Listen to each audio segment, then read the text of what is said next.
इंदौर की जिला कोर्ट ने एक अनोखा फैसला सुनाते हुए एक ऑटो ड्राइवर को पीड़ित पक्ष को 16 लाख का मुआवजा देने का आदेश सुनाया है। ऑटो ड्राइवर ने 3 सवारी की जगह 6 सवारियों को अपने रिक्शा में बैठा ली थी। उसी दौरान रिक्शा पलट गया था, जिससे सिंधवा निवासी मंशा राम का एक पैर काटना पड़ा था। इंदौर की जिला कोर्ट ने एक ऑटो रिक्शा चालक को 16 लाख रुपए से ज्यादा का मुआवजा देने का आदेश दिया है। उसने 3.5 साल पहले 6 सवारियों से भरे ऑटो रिक्शा को टक्कर मारी थी, जिसमें हादसे में एक व्यक्ति गंभीर रूप से घायल हो गया था, जिसका इलाज के दौरान पैर काटना पड़ा था। उसका रिश्तेदार भी घायल हुआ था। पीड़ित व्यक्ति ने मुआवजे के लिए जिला कोर्ट में क्लेम किया था। इसमें उसने दोनों रिक्शा मालिकों ड्राइवर से 15 लाख रुपए मुआवजा देने की गुहार लगाई थी। सुनवाई के दौरान सवारी रिक्शा में मोटरयान अधिनियम का उल्लंघन करने पर इंश्योरेंस कंपनी की कोई जवाबदेही नहीं पाई गई। Bureau report. 16 लाख रुपए का मुआवजा देगा, क्या है ये पूरा मामला? ये मामला ये है कि दिनांक 15/3/21 को चंपालाल और मनसाराम सहित 3-4 लोग और बैठकर ऑटो रिक्शा में जा रहे थे। ऑटो रिक्शा को किसी दूसरी ऑटो रिक्शा ने एक्सीडेंट हो गया। अब चंपालाल और मनसाराम का इलाज हुआ।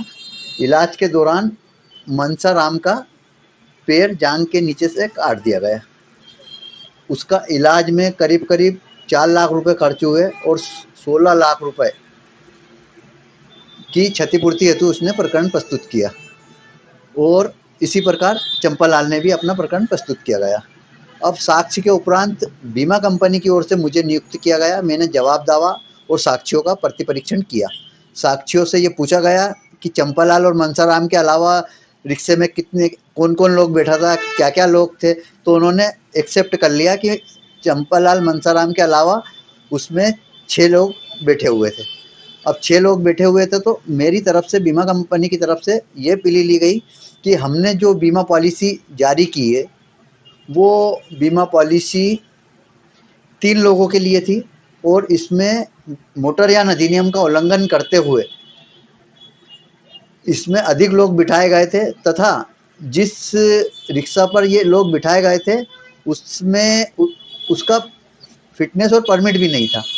ये सारी चीज़ें प्रमाणित हुई तो माननीय न्यायालय ने साक्ष्य उपरांत ये पाया कि बीमा कंपनी का क्षतिपूर्ति हेतु कोई दायित्व नहीं है और संपूर्ण दायित्व वाहन के चालक और मालिक के ऊपर डाल दिया।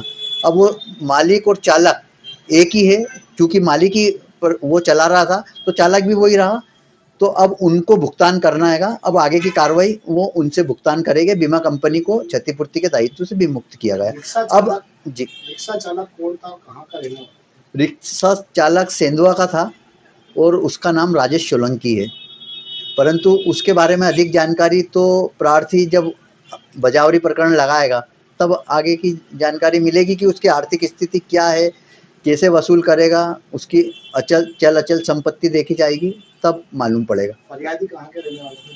फरियादी बड़वानी सेंधवा के रहने वाले थे। कोर्ट ने कुछ समय अवधि भी तय की है? हाँ, कोर्ट ने समय अवधि तय की है। 30 दिन में उसके भुगतान करना है। यदि वो 30 दिन में भुगतान नहीं करेगा तो जो चंपालाल और मनसाराम के अभिभाषक है वो बजावरी प्रकरण लगाएंगे और उनसे वसूली की कार्रवाई करेगी। चंपालाल को कितना, मनसाराम को कितना कोर्ट ने? मनसाराम को 15,68,000 रुपये दिलवाएंगे और चंपालाल को 51,800 रुपये दिलाएंगे। मनसाराम का चूंकि पैर कट गया था इसलिए उसे अधिक क्षतिपूर्ति दी है। कितने दिन तक हेयरिंग चली है? ये 2021 का प्रकरण है। करीब 2 साल के आसपास हेयरिंग चली है। सर, आपका नाम? मैं बीमा कंपनी की ओर से एडवोकेट था, राजेश चौरसिया एडवोकेट।